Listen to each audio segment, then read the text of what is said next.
Hello and welcome back to the Hunter's Quest podcast. This is your host, Hunter McWaters.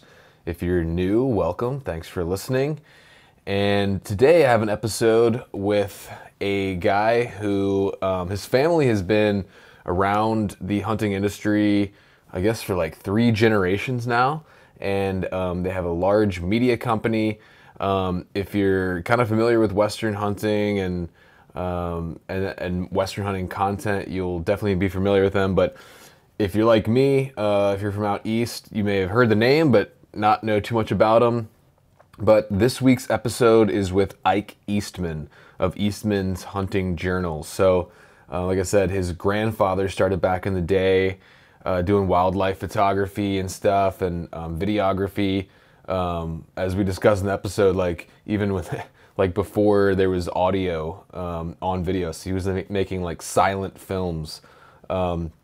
So their family has been involved in outdoor media for a long time, and he's very knowledgeable and connected and kind of has his finger very much on the pulse of what's going on out west. So we get into some great topics, including corner crossing in Wyoming, which is where the Eastmans are from. And so we get into a lot of good stuff in this episode. I think it's a very informative episode, and Ike's a great guy. It was one of those podcasts that just kind of flew by. So I hope you guys enjoy this episode. I want to go ahead and start putting the bug in your ear that the Hunter's Quest TV show is launching very soon. So the first episode is actually going to be coming out June 26th, Monday morning. So there's a few different air times. There's June 26th, Monday at 6:30 a.m. Eastern, 11:30 a.m. Eastern on June 26th.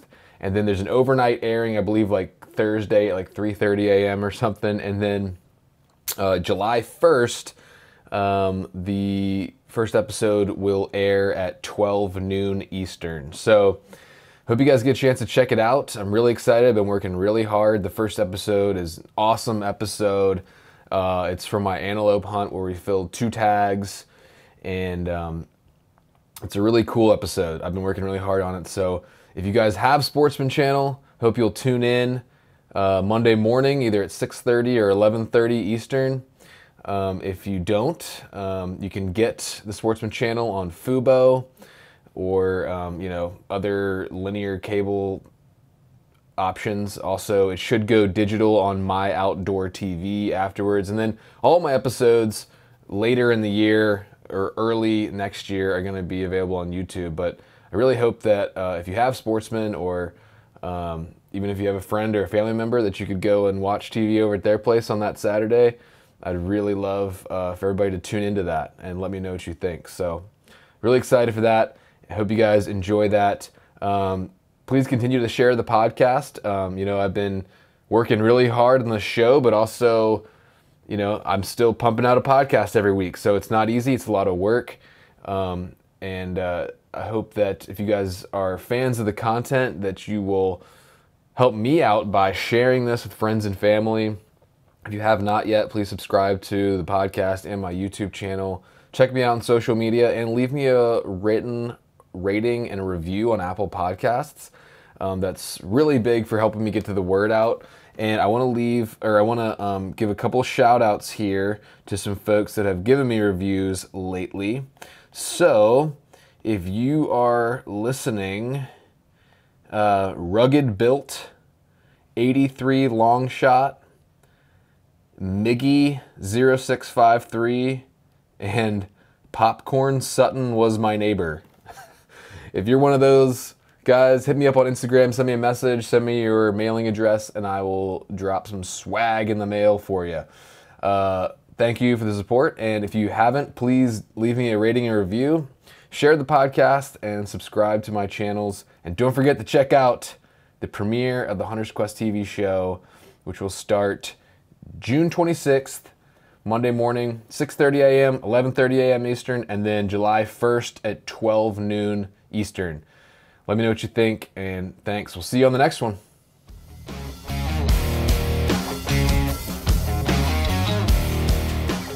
All right, guys, welcome to the Hunter's Quest podcast. Today, I'm joined by Ike Eastman. How you doing, man? Good, man. I appreciate it. Appreciate you having me on, and hopefully, your audience enjoys the conversation about For whatever sure. we're going to talk about. I got a list here. I got some good topics, I think. Yeah, so if you guys don't know, Ike is part of the Eastman's hunting, I guess, what do you call it, like a family of brands, or do you just call it the Yeah, journal, or? we call it Eastman's because it just kind Yeah, of encompasses everything. But it's podcasts and TV shows, yeah. linear TV shows, YouTube TV shows, and of course the two journals that we produce every month, and a plethora of other things. But Yeah. that's the main portion of it. A media company would be kind of. Yeah. So yeah, I've had Brian, Barney, I've had Scott, and I've had Dan on the podcast. So Oh, I figure let's just bring it the home. best for last. Exactly. Yeah, man. But we were just talking before we got going about this tough bear hunt I had, and I wanted to wait till we were rolling to ask you.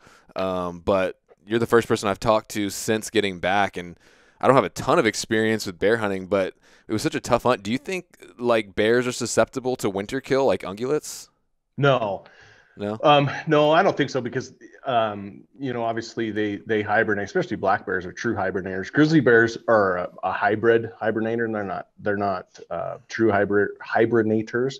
But black bears, I wouldn't say that's as big a problem. In fact, long winters it's actually kind of good for them because they're scavengers. And so what'll happen, is they come out and they'll graze on grass and that type of stuff to remove that plug.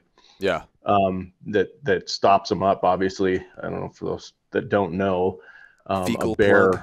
Yep. It's a colon plug, and it keeps everything from moving during the winter. And it I feel like I get that sometimes eating a bunch of Mountain House for like 10 days straight. That's a different kind of plug.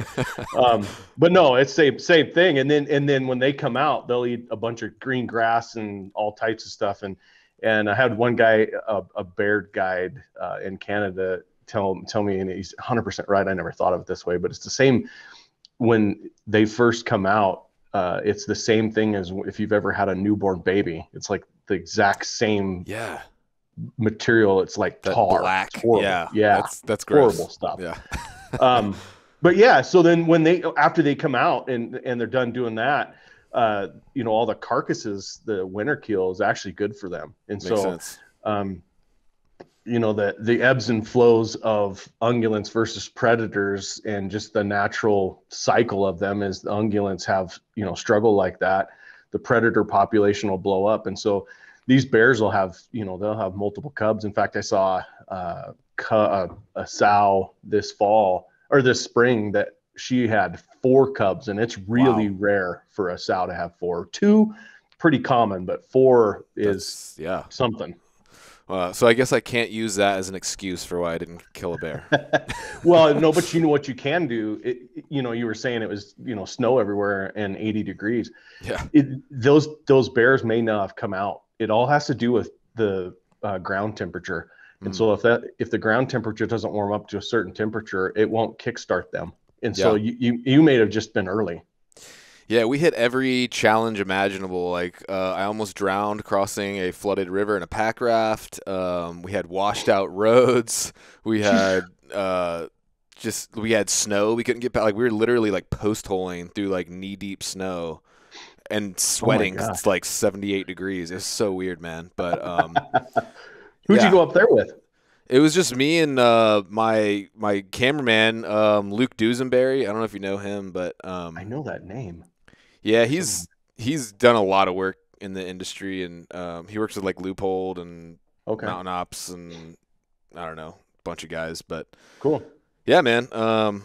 So you don't know this, but I'm actually launching a show on Sportsman. It's starting Q3, so in like a couple weeks.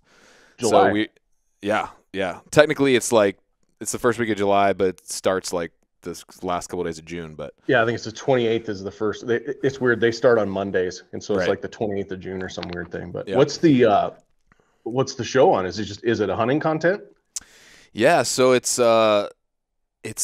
kind of like mirroring my podcast, which is it's called The Hunter's Quest, and it's Right. basically about, kind of DIY Western hunting from a East Coast person, because I live in Virginia, Right. from that perspective, and just kind of showing the journey, and like the progression, and like sometimes coming out with a tiny deer or not filling a tag, or you know what I mean, just like Yeah. that whole thing. Nice. So yeah, it's pretty cool. And then I'm kind of to make it a little different, I'm sort of experimenting with this like hybrid podcast TV show format.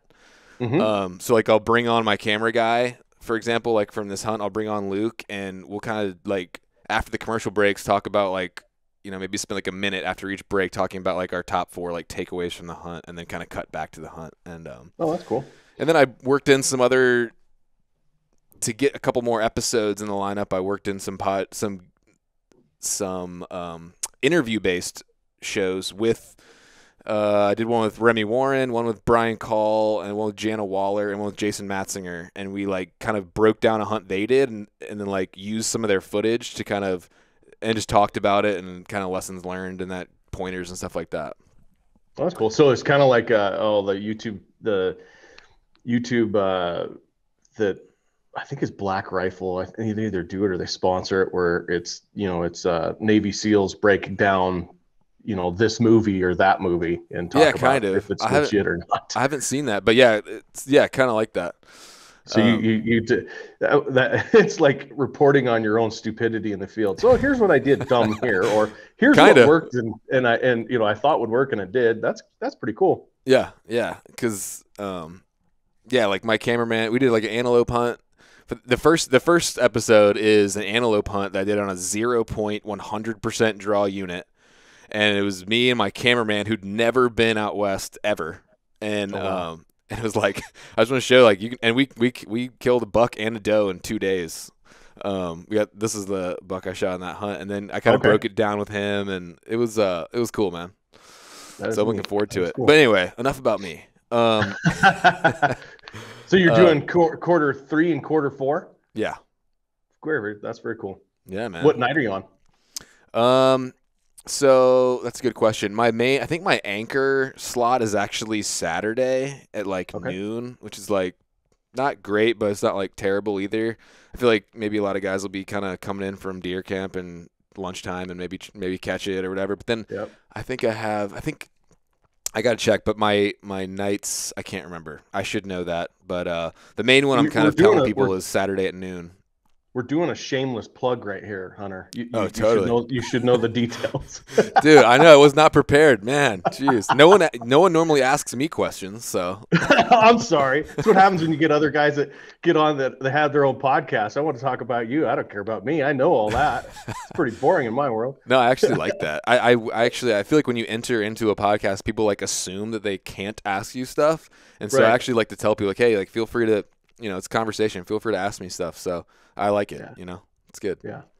Comes across more natural too. 100%. So, but I did want to ask just briefly. I know you're probably like so bored of talking about this, but just for my audience, just in a nutshell, could you Okay. give us just a little bit of background on Eastman's? Because coming from the East Coast, like I know I've always like kind of known the name Eastman's, but like I don't think many guys maybe that are from out here or Midwest maybe are as familiar with Eastman's as some guys that are born and raised out in the West.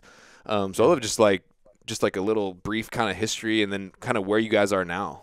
Yeah. I'll give you the elevator pitch is what I call it.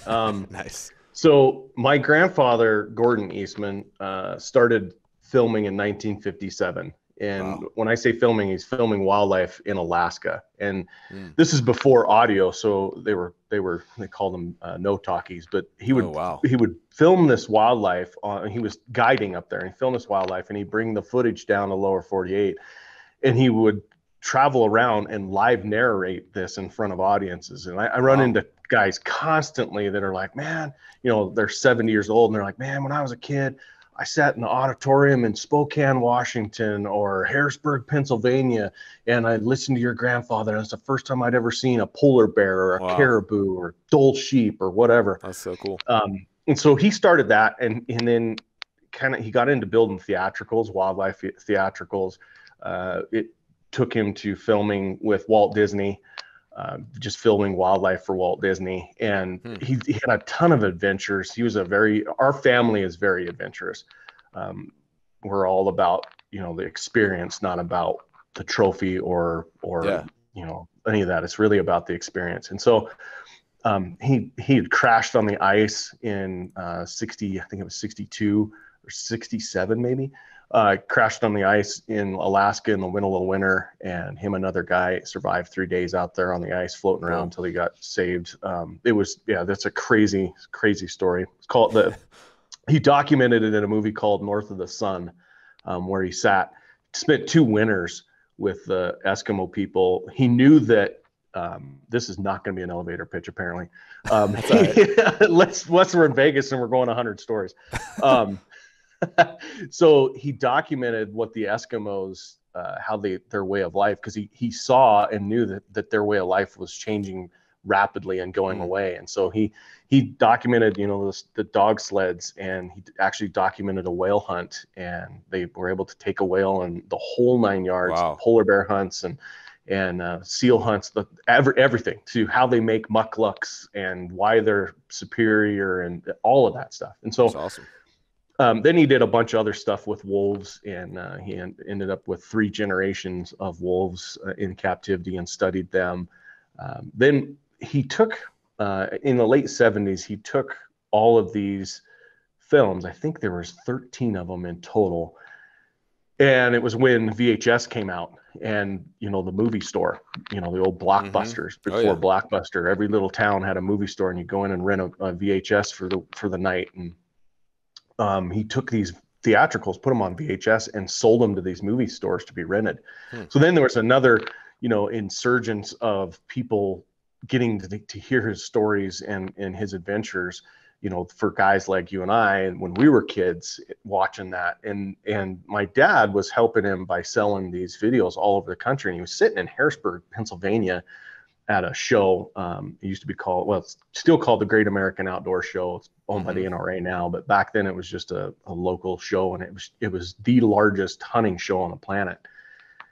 He was selling these VHS videos to guys, and people they would find out he's from out west, and they would just hammer him with questions like, how do you hunt out there? I've always wanted to shoot an elk. I've always wanted to see a mule deer. I've always, bighorn sheep, all that stuff. So just because he was tired of answering the same question over and over again, he just made a one sheet, frequently asked questions, and he'd just hand it to him. So they weren't sitting there clogging up his booth. He could go sell videos. So this one sheet turned into 2 sheets, turned into a little newsletter that he did on a quarterly basis, and it turned into a magazine. So that all started in 1987. And he took the magazine and grew it the hard way, which was literally sitting at booths in every show, big hunting show around the country, selling subscriptions and videos. And then he grew it to, it was pretty big in the 90s. Well, it's still big, but it was the heyday of printing and the heyday of people reading stuff. And then he started the Bow Hunting Journal in 99 and started our TV show in year 2000. And it's been on the Outdoor Channel ever since then. My anchor slot is at 9:30 p.m. on Thursday nights. Okay, and sweet. We have a couple others too, but that's Q3, Q4 as well. No, we're a unique one. We're on 52 weeks all year. Wow, okay. Yeah, sweet. Yeah, we build a pile of content in this building. And then so I'll fast forward. I was a banker for a number of years, and was doing credit analyst for a big local bank here. And then my parents asked me, because my parents don't have educations. They were high school educated. My dad was in Vietnam War, came back and was an outfitter, and then kind of went into this whole thing. The business got big enough that they needed some skill sets. And so they asked me to come back and help run it. And then in 2008, I bought it from them. And that's when 2008 was when the digital era. So that was the big transition between traditional media, which was the magazines, the linear TV show, to more digital, which is YouTube and electronic email, newsletters, and of course podcasts weren't around until later, like 2012, 14. But I took in 2008 and jumped on the digital side of the world, still building the same kind of content. We just deliver it different. Yeah. I was sitting in a fly fishing boat with actually the guy that was printing our magazine, and it was in 2010, and the world was starting to fall apart. The whole housing bubble market thing. Right. And I said, man, I don't know what I'm going to do with this, Michael. Seems like print's dead. And he goes, no, actually, you're going to be fine, because people still want the content. They still want the information. They're just not going to read it in a printed form the same way that they have previously. I went, right. Oh my gosh, that means I just have to figure out how they're going to read stuff and how they, deliver it that way. Mm-hmm. And so we started our YouTube channel and started, the digital e-news, and then of course went into the podcast world with Eastman's Elevated. And now we have 6 podcasts. Wow. Eastman Elevated is the anchor one. It's the flagship. And then I have my own called Eastman's Hunting Journal Podcast Edition, where I interview guys like you and find out your story. Oh, cool. And why you hunt and what you're going to be thinking about on your deathbed. And I get to interview really cool people, congressmen and Rich Froning from CrossFit, nice. and yeah. just, really cool people. And then we have a predator one. We have a wingman, which is all wing shooting. Mm-hmm. And then we have the Western huntsman, which is a kind of the political side, if you will, of hunting. And he is not afraid to get whoever on and discuss the, predators, wolf management, grizzly bears, corner crossing, whatever the hot topic is. I was about to say that. Yep. Yeah. It's the big one right now. Yep. So that's kind of us in a nutshell. I got a huge team of people that build content and build relationships and, manage everything from my crazy schedule to podcast stuff like this. Of course, you have Scott on, and your audience knows Dan, who's the brains behind Beyond the Grid, which is our YouTube TV show, and then Brian Barney, which is Eastman Elevated, and of course Scott's I call him the new business development, but he does all kinds of the weird things. Or if we find a redheaded stepchild, we're like, that's a great project for Scott. So yeah, no, that's awesome. Actually, it's funny. Dan's I think the number 3 most downloaded episode of my show or something, or 2 right behind Aaron Snyder or something, I think. He'll be upset he's behind Snyder. Yeah. That's funny. Man. Well, you guys must have had a great conversation then. Yeah, I guess I don't know exactly why, because he's kind of a sleeper, like total killer, awesome hunter, but maybe not as flashy of a name as some guys or something. I don't know, but it just did really well. So there's not a lot of guys. I'm gonna brag on him a little bit right now. He's really humble. He's a lot of energy. Sometimes I call him Yoda, or I call him Odie. Remember Garfield and Odie? He's just super energetic, and you'd be telling him a story, and it's like, I had pizza last night. No, you had pizza last night? Was it like pepperoni? Oh my gosh, that's so freaking cool. That's Dan. Well, that sounds like Brian too. Yeah, it is. But he is arguably one of the best killers in the field. Definitely one of the best elk hunters. That's awesome. Last fall he was able to, with his bow, kill a 360, a 340, and a 380 bull, all DIY public land. Jeez. Just he is unbelievably an elk hunter. He and I hunted because I had an public land elk tag last year. And we hunted probably 3 weeks, not in a row, but 3 weeks total. Right. And he is unbelievable with elk. So he is a great hunter, and he comes across pretty cool. Yeah. Well, yeah, it was a great podcast, and something we kind of alluded to earlier that I kind of wanted to get your thoughts on was, because I heard a podcast. Speaking of Snyder, I heard a podcast you did with Snyder, kind of back in the day. Well, not back in the day, but 2018. Oh yeah. And I just did another one with him here on his podcast. I don't know, April. Okay. March, something like that. I started listening to that one, but it was like more about him, and I wanted to like hear more about you. So I'll listen to that one later. Because I had a really good conversation with Aaron, and then I was on Kefaro Cast too, and it was funny because on my podcast I like put him on the spot and like asked him if he believed in God and stuff. And then, yeah, How did that go? Let me guess. went- He started doing the little nervous like looking for an exit.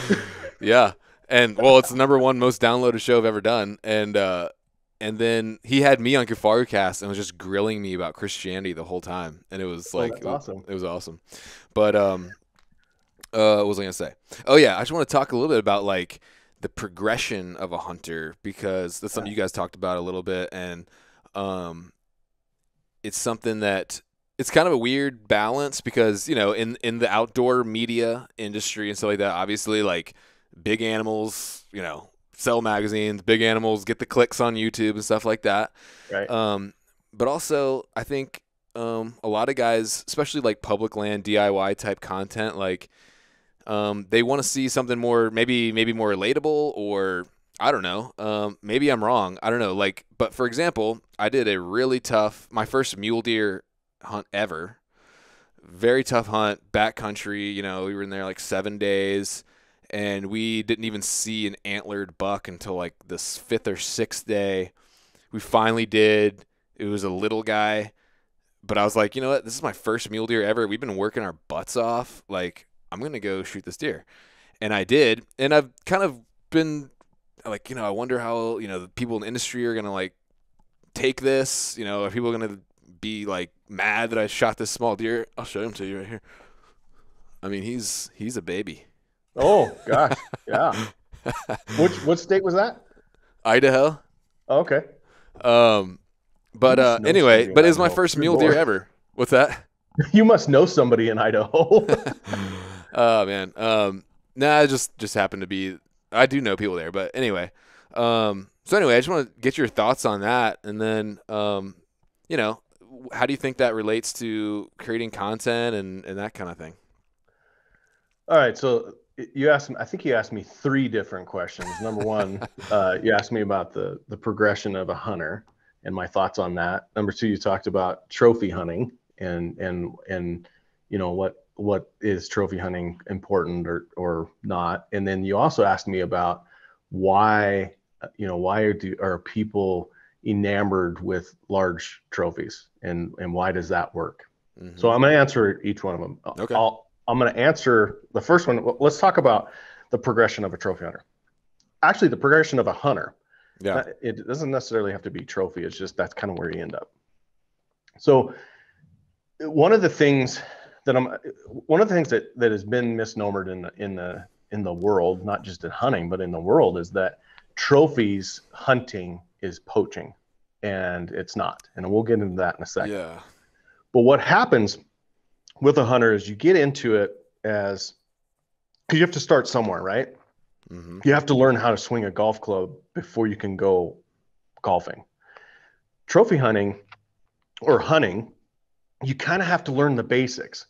And even if you have a mentor that takes you out, God, I hope you do, because that just, the learning curve just flattens it so much better. But if you don't, it's still kind of the same thing. You go out for meat procurement and you're like, okay, the first goal is I just want to shoot something, bring it home, learn how to bring it home, learn how to process it, learn how to cook it and put it on the table and feed my family, which is really the driver. That's the driver for me. That's the driver for my 12-year-old daughter. That's the driver for, anybody. I don't care if you've killed the world slam. That's really the driver that started the whole thing. Yeah. And once you've taken, I'm going to just use elk hunting, for example. Once you've taken a cow elk and you've learned how to do all that, because it's a big job. You get a cow on the ground and you hope you're not 4 miles away from a vehicle or a road, and you get them on the ground and you go, holy buckets, this is a lot of work just after it happened. I mean, it's a cow. Yeah, it's a cow, literally. It's a bovine cow, about the same amount of meat, and you get tear it down and pack it out and then process it and package it, and by the time you get to the table, it's a lot of work. Mm-hmm. But what happens in the field is you're like, okay, if I'm going to do all that work, I'm going to see if I can I'm gonna take it to the next step, because human nature is competitive, right? That's just Yeah. who we are. If you say you're not competitive, I call you a liar, because everybody is competitive. Even if it's, doesn't matter what you're doing, it's a competitive. Even if it's a self-competitive, like Yeah. I want to do better than I did last year. I want to run faster. I want to Sure. jump higher. Whatever that it is against me, and I don't care what everyone else is doing, but I want to do it against myself. So you go, okay, let's see if I can kill a bull this year. You kill a couple cows, and then you're like, I'm gonna see if I can kill a bull. Then you kill a bull, and it's probably a spike or a branch antler bull, something that stood around long enough for you to learn some lessons. Yeah. And once you've done that a couple times, you're like, okay, I'm going for that 6 point. I Yeah. know I can do a 6 point, because it seems like, that's just naturally, that's harder. Right. There's one 6 point bull or 5 6 point bull and 300 head of elk, so I'm narrowing my scope of Yeah. target. I'm also matching wits, and I'm matching, skill set against something that it's in their living room. They know every tree, they know every bush, they know what's on the other side of that ridge. And I am here to tell you, they can get there 3 times to 10 times faster than you. Mm-hmm. And so you're matching that, and you kill a 6 point. You're like, holy cow, that was unbelievable. And you put him up on the wall, and every time you look at that 3D picture, which is a mount or a skull, or in the background you have a mount of a really nice whitetail. You look at that, and I bet you can probably almost smell the smell, taste the taste, feel what was happening at that moment. That's why guys do it.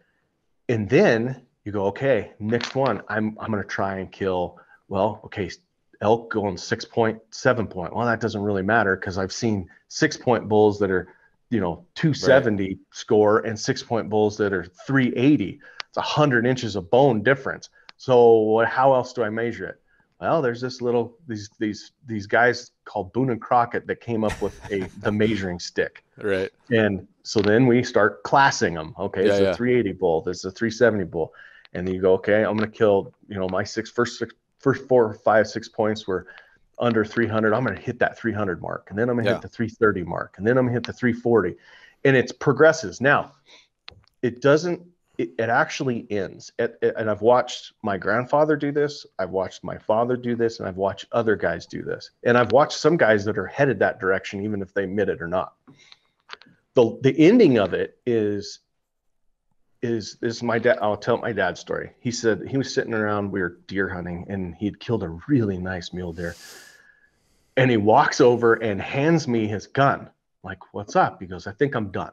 I go, like today or going to bed or what? He goes, no, I think I'm done shooting deer. He said, I'll come down here and hang out with you guys. It's a lot of, male camaraderie, and it's a lot of fun, a lot of laughs, but I don't need to kill another deer. I'm good with it. You just give me half a year's, and your mother and I will be good, and we'll be fine. And I'm not interested in that anymore. He still wants to learn. He still learns things about wildlife. He still hunts a little bit, but he's not, he was crazy about mule deer at one time. He couldn't get enough of it. And he was constantly stretching his skills and learning new things. And then he got into this, what I call the sunset cruise.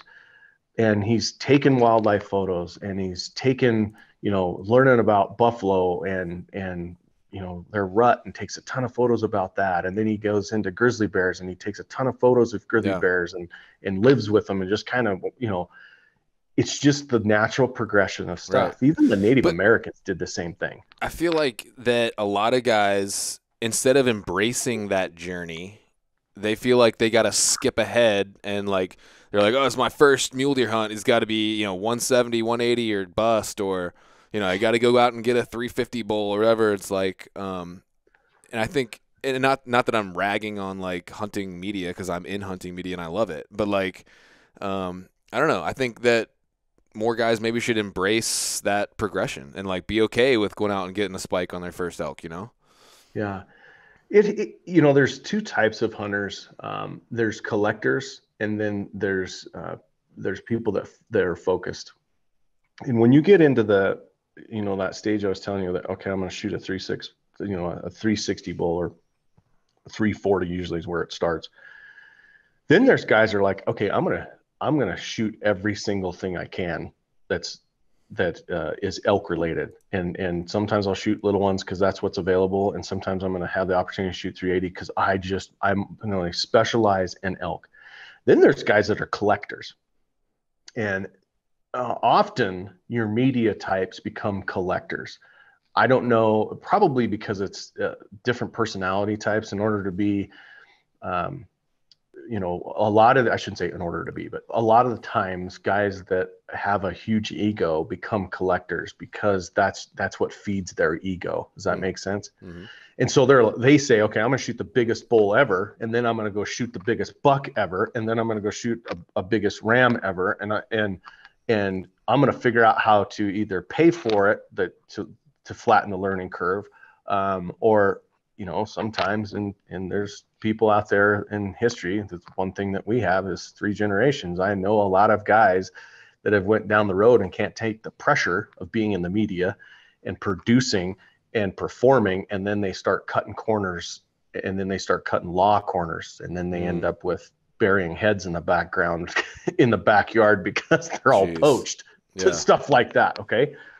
So those are collectors, and there is something to say that, without those guys, there's a ton of money that flows into conservation because of that. That's true, as long as they don't take the next step and try and perform crazy.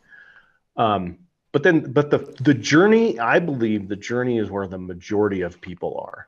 That slow roll journey is where the average hunter is. And the average hunter doesn't have a TV show or a podcast. The average hunter's, they're doing it on the weekends, 3-day weekends.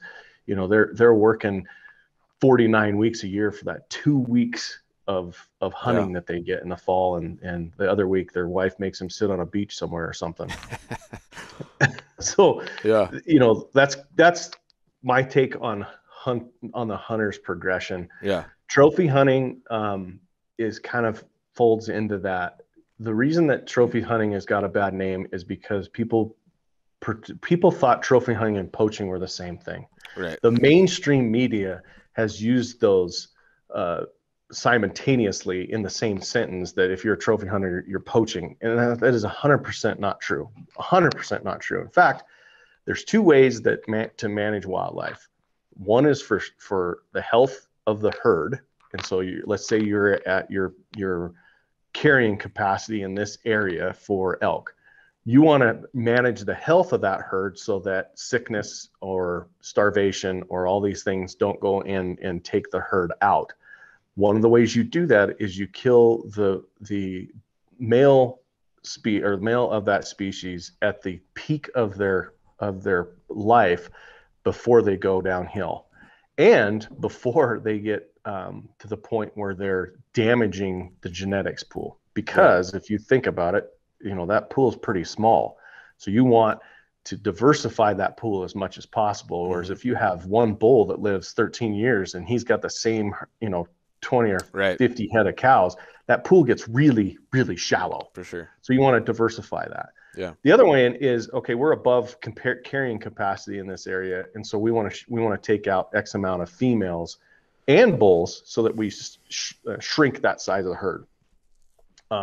Trophy hunting, you go, okay, how do you know if you're killing mature males?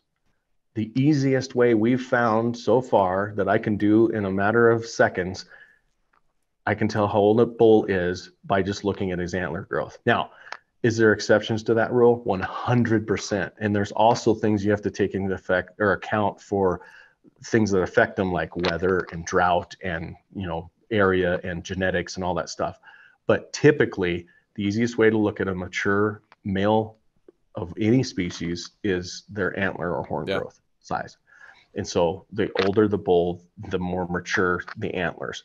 And I say mature, that doesn't mean they're 380 bulls. That means that their antler growth is correct. And if they got most bulls that have huge fronts and short backs are older bulls because they're on a defensive. Their antlers have become defensive, not offensive. Interesting. Bulls that have huge backs and short fronts are younger bulls because they're offensive. The offense is played in the back, the defense is played in the front. And that was a really long story. But my point is, trophy hunting is not bad. trophy hunting is one of the ways that we manage Oh yeah, wildlife. I totally agree with you there, and couldn't agree more. But here's a conundrum for you. So I'm on this progression, right? I haven't Yep. killed an elk yet. Okay. My goal for this year is kill my first elk. I drew a Montana General rifle tag, which I'm stoked about. But then a week before that, I drew a like premium New Mexico muzzleloader tag for my first elk hunt ever. So it's kind of weird because it's like, okay, it's gonna be my first elk hunt ever. Normally, I'm like, yeah, I'll shoot a raghorn or whatever, but this is like I think it was like a 1% draw unit or something. So that's gonna be interesting dynamic.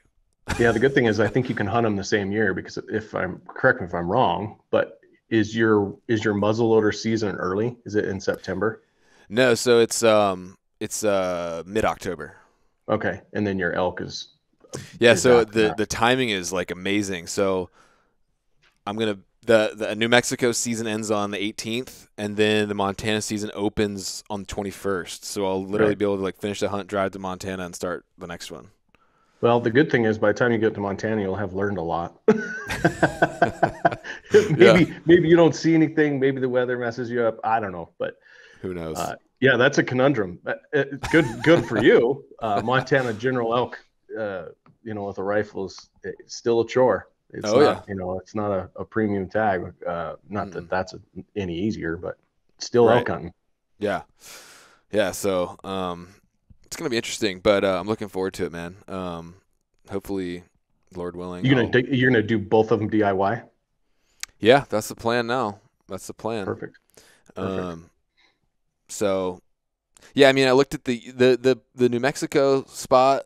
There's a lot of roads in the unit, and I've talked to some guys that have hunted that unit, and there's a lot of elk also, and so I thought about trying to get like a friend to help me, right. But all my friends in the hunting industry are like, don't want to go with me and not hunt, and pretty busy that time of year. Right. So I think I'm going to take my cousin with me, and who knows even less than I do, but just for fun, take my cousin with me. Well, at least you have another set of strong legs. Yeah, for exactly. packing it out. And he went with me on my first ever public land hunt here in Virginia. He went with me on my first ever DIY public western hunt, which is this antelope right here. So it's kind of like a cool story, so I think it'll be fun. Yeah. First cousins first. Yeah, man. And we're like brothers, so I think it'll be cool. Yeah. Cool, man. Well, okay.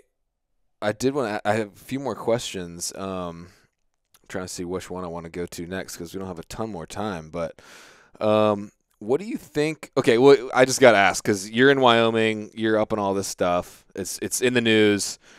Corner crossing. I'm going to go ahead and just say right now, I 100% think that we should be able to cross corners, but I know it's a touchy issue, especially with locals out there. So, I mean, what are your thoughts on it?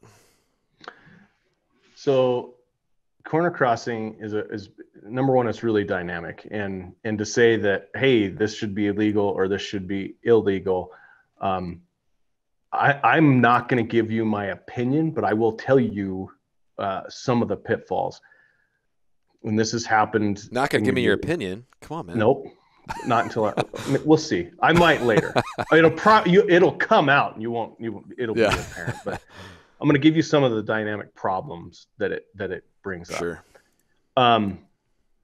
So one of the issues that corner crossing creates is, is that a slippery slope? Does it go from corner crossing to I'm driving my truck across it to, or my ATV or horses to driving my truck across it and accessing, and technically, am I on somebody else's land?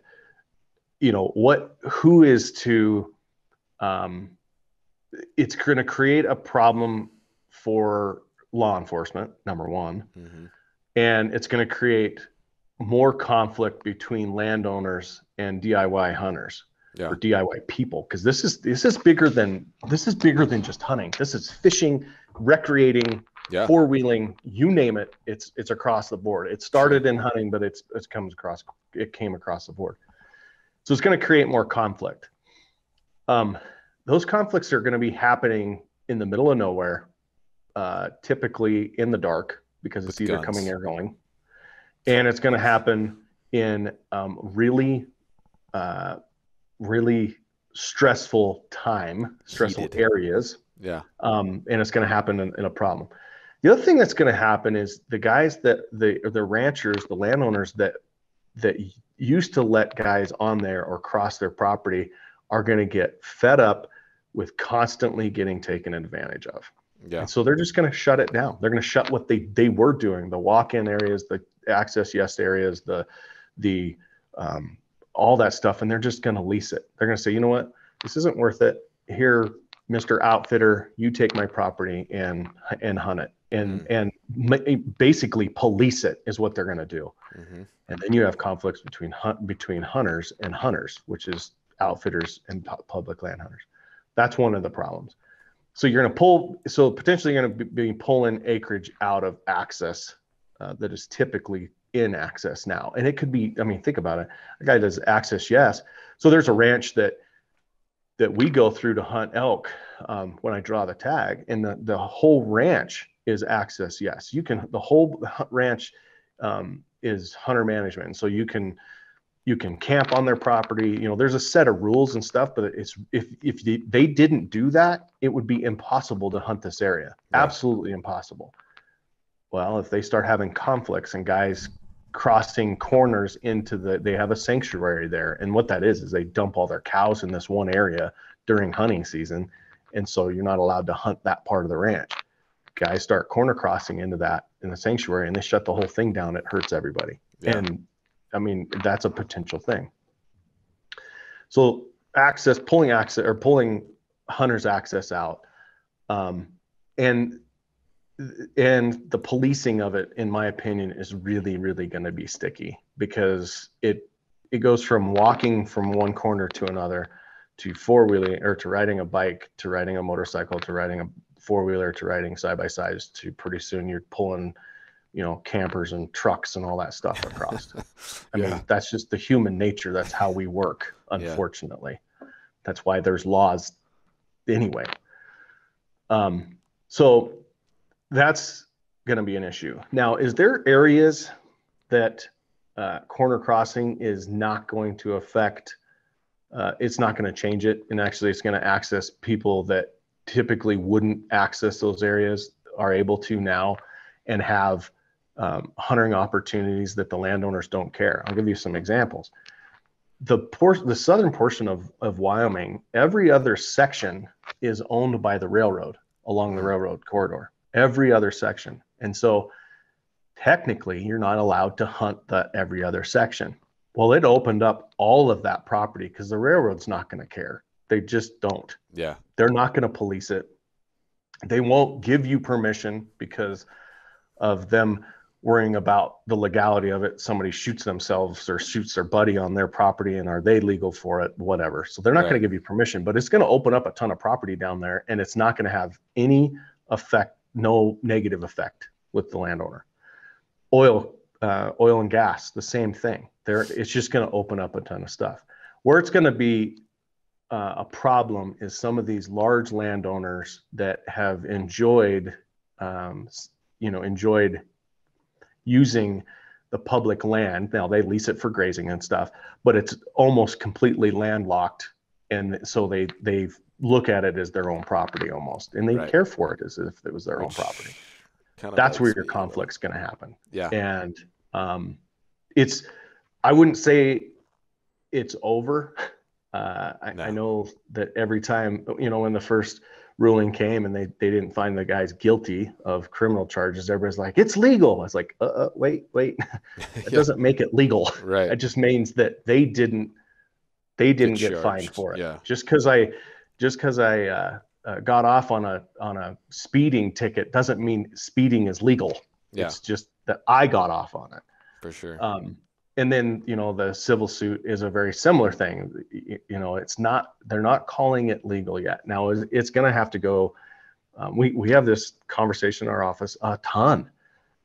So what does it have to, where does it go? Well, I was reminded by somebody that that is a deep thinker in our office, my brother.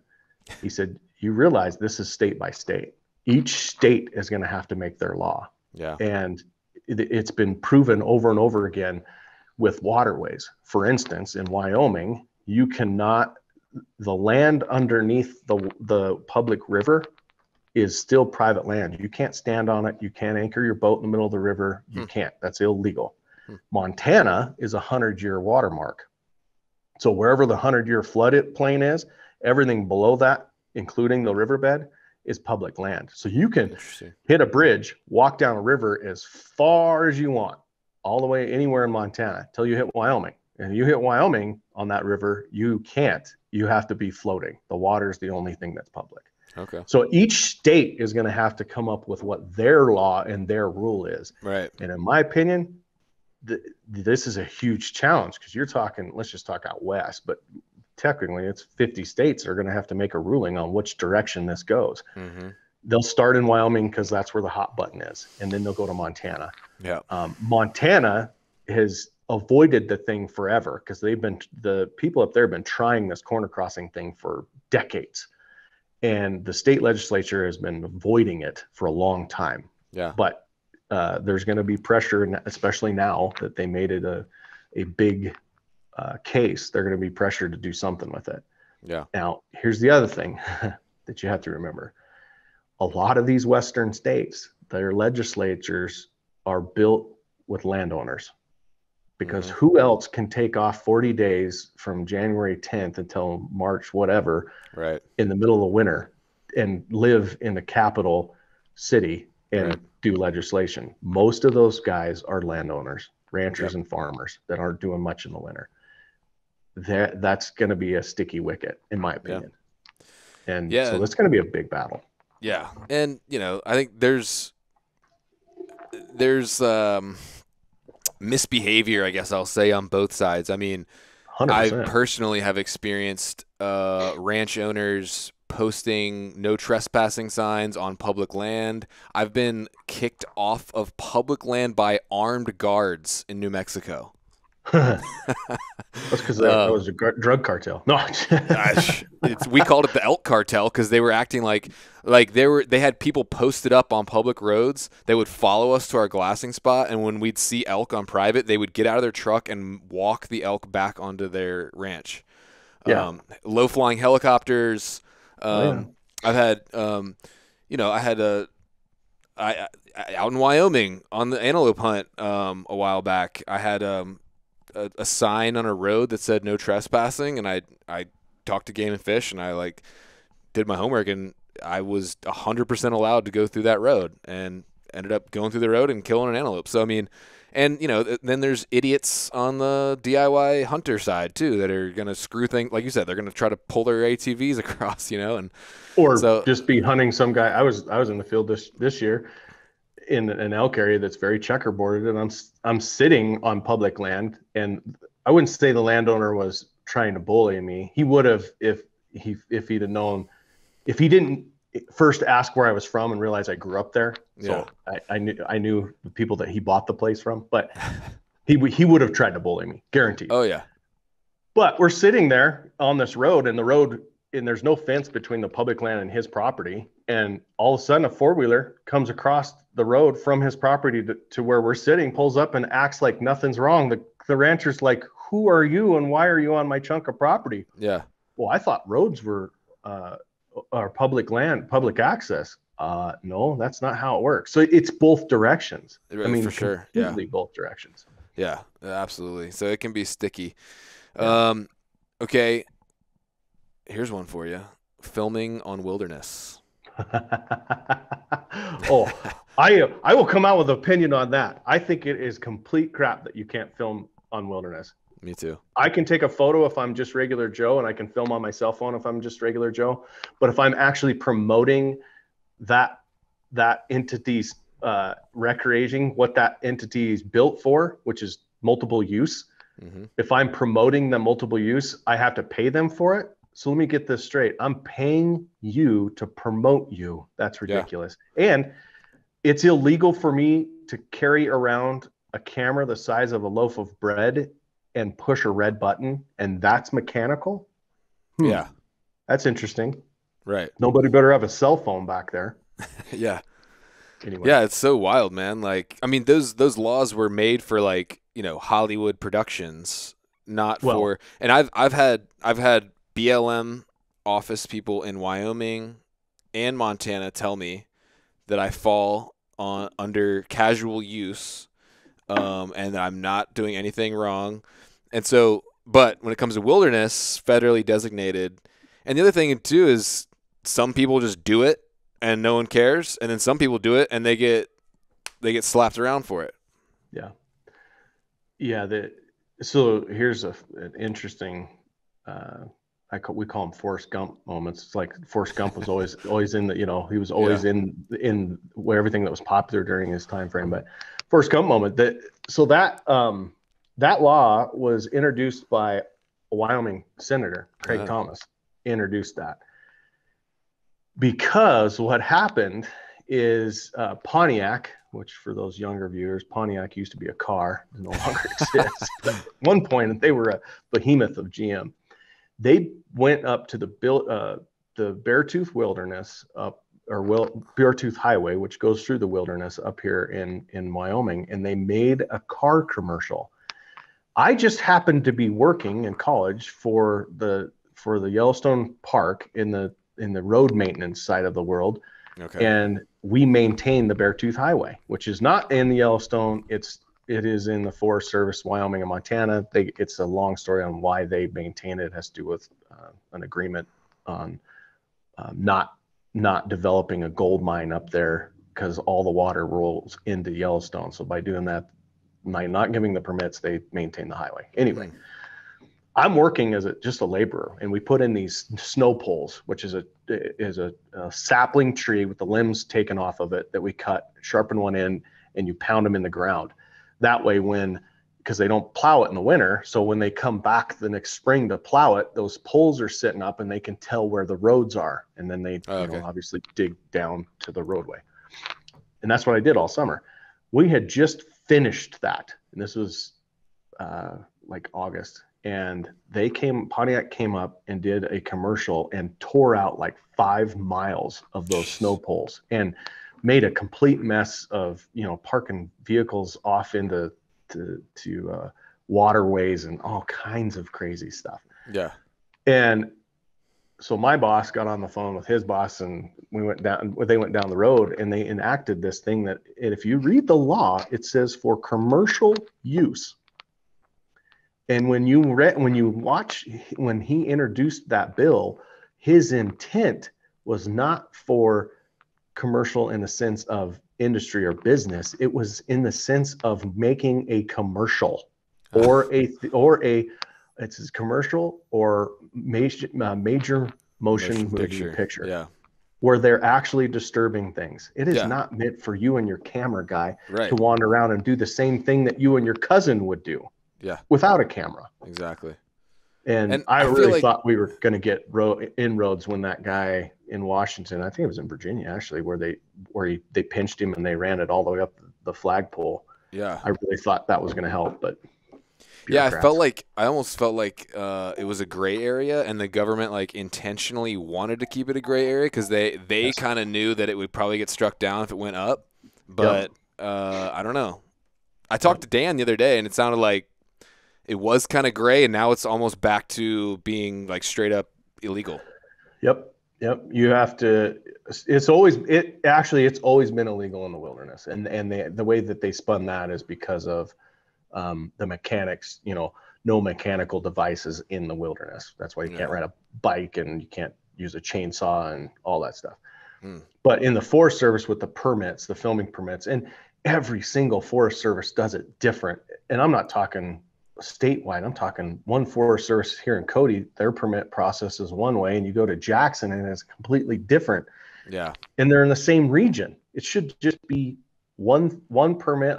That's fine. If you want to permit and make sure that we're not doing anything crazy and we're not a major motion picture or whatever, that's fine. But don't make me do one at every single hunting area. That's insane. Yeah. Like check what you're doing and verify it and then let it go. Man. Well, I got about 7 other things on the list here I want to talk to you about, but I don't think Okay. that's happening today. But I know Eastman's got some cool stuff, like a Tag Hub 2.0, and I think you got like Yeah. a mule deer course and stuff. And Yep. I'd love to hear just a little bit about that and where people can find that Yeah. stuff and then kind of what what's the future? What's the future look like for you and for Eastman's? Yeah. So we did just launch. We did a soft launch on Tag Hub 2.0, which integrates maps and a mapping software, so you can really dive down into your hunting area, as well as the searchability and sortability on this Tag Hub 2.0 is 10 times anything we've ever done and anybody else has ever done. It's unbelievable being able to say, okay, I have 6 points for elk in Wyoming. Show me the areas that have a 20% draw odd or less, or 20% draw or more, or where can I draw at 100%. That sortability is unbelievable. So it can take something that could take hours down to a sheer few minutes, and be able to e-scout your area, and do pins and waypoints and all that stuff. Plus, it's a place that you can keep track of in your user profile. You can keep track of, because if you're like me, I'm going, how many deer points do I have in Idaho or in Colorado, and how many sheep points? And I mean, I'm from Wyoming. I should know I have max points, but I can't remember what max is because it changes every year.